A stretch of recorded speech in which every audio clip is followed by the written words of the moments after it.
even though summer has gone MIA this year, in Melbourne anyway, we're all busting to get outdoors when we do get a gorgeous day. And we're almost in that transition time to autumn, would you believe? But that doesn't mean you can put away the sunscreen. And I have a lot of questions about sunscreen, Darth. So do I, Jo, which is why leading dermatologist Dr. Catherine Armour is here as our special guest. Welcome, Catherine. Thank you. So I want to get straight into it, Catherine. I've got 4 kids at home. We buy plenty of sunscreen, but I have noticed that there are expiry dates on sunscreen. Should we be looking at that, and do they lose their effectiveness over time? Absolutely. So in Australia, the Therapeutic Goods Administration, or TGA, which regulates all of our sunscreens, requires that to be sold in Australia, sunscreens have to have at least 3 years of full effectiveness before they expire. And of course, those expiry dates, as you'll have noticed, are listed on the external packaging of the sunscreen. Now, after that 3 years, your sunscreen will diminish in effectiveness, so you can't expect it to deliver the SPF that's written on the bottle. So we do know that SPF is important, and the higher the number, the better protected. But what do the numbers mean, and what does SPF stand for? So, Jo, SPF stands for Sun Protection Factor, and that's actually just a measure of UVB protection.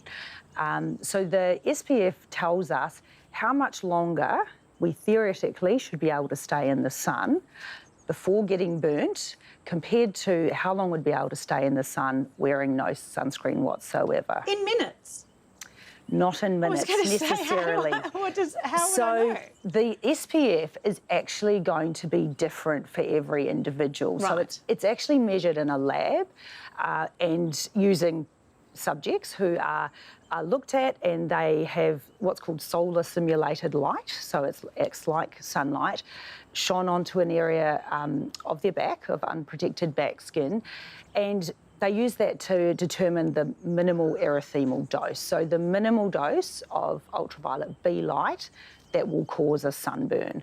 So in Darcy or you or I, we're all going to have a slightly different MED. They'll be similar. But theoretically, we should be able to stay in the sun for 50 times longer than our minimal erythemal dose. So we should aim for SPF 50 every time, because why would they make it less than 50 then? Why are there 30s and 20s out there? That's a really good question, because I think what SPF means is often misunderstood. So, look, ideally you would aim for the highest protection that you can find. There's actually very little difference between SPF 30 and SPF 50. In fact, there's only a 1.3% increase in your UVB protection by going from SPF 30 to 50. It's not an almost doubling of protection, which is what most people would expect. So with SPF 30, you're getting 96.7% protection against UV, and it's 98% with SPF 50. So, Catherine, can you explain to me what broad spectrum means?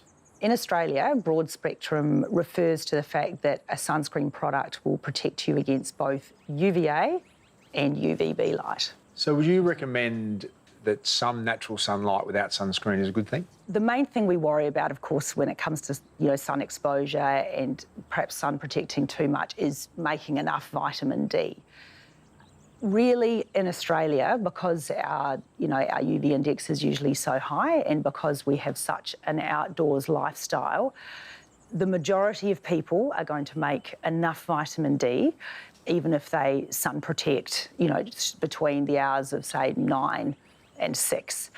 The other thing that makes it clear that we're going to make enough vitamin D is because the vast majority of people don't actually apply enough sunscreen to prevent them from making enough vitamin D. Studies suggest most people use only between 25 and 75% of the amount of sunscreen that we should to actually reach the SPF on a sunscreen bottle. So how much actually should we be applying? Good question. Thanks. Yeah. For our whole body, it's about a shot glass. So that's something that most Australians can relate to. I like a big shot glass. It's a fairly subjective measurement. Remind me not to have a night out with you, Catherine. That's... But an easy way to think about it is 1 teaspoon for every area of the body. So that's your face and neck, a teaspoon for each arm, each leg, the front of the body and the back of the body. That's roughly how much we should be applying to achieve the SPF that's written on the bottle. And the other thing is that we should be applying our sunscreen at least 20 minutes before we go out in the sun.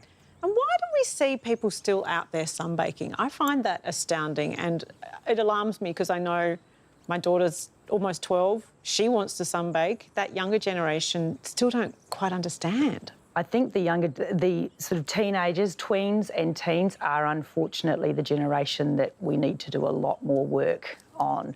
I think mostly in young adults and of course in more our generation, the message has largely got through. People are sun protecting appropriately, they're wearing hats, they're getting their skin checked. But often my patients tell me, yeah, it's our teenagers, they still want to tan. I think often young people don't realise it's not just skin cancer, which they say, oh, it's not going to happen to me. Well, the reality is it probably will. You know, a huge percentage of our population will at the very least develop a non-melanoma skin cancer in our lifetime, but they will get photoaging. You know, I often say to them, you know, you may not get a skin cancer, but you're going to get terrible, you know, sun damage, and you're going to keep dermatologists busy in the future. So if you had one message, Catherine, to finish on, what would it be to people to be sun smart? Slip, slop, slap, and seek shade. So, you know, make sure you do apply enough sunscreen, apply a teaspoon for every body area, and apply it 20 minutes before you go outdoors into the sun. But also remember to wear a hat, to wear, you know, UV protective clothing, and where possible to seek shade, because all of those things are so important to, you know, prevent the development of skin cancers and sun damage.